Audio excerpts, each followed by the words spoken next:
This is Gadgets Magazine TV, and here's the latest news. In celebration of World EV Day, Nissan marked the production of the 500,000th Leaf, the world's first mass-market 100% electric car.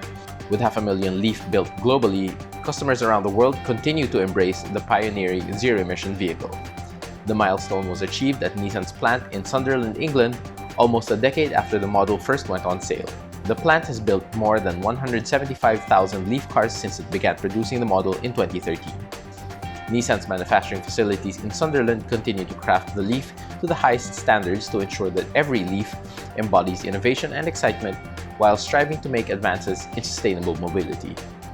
The Nissan Leaf has won accolades around the world, including Car of the Year 2011 in Europe, World Car of the Year 2011, and Car of the Year Japan in 2011 and 2012. More importantly, the car has earned the trust of hundreds of thousands of customers. The 500,000th Leaf found its happy owner, Maria Jansen, in Norway. The Leaf offers customers advanced technologies to enhance safety, comfort, and control on the road. These include the award-winning ProPilot, a hands-on, eyes-on system that allows the cars to stop, restart, and stay centered in its lane, and e-pedal technology for one-pedal driving.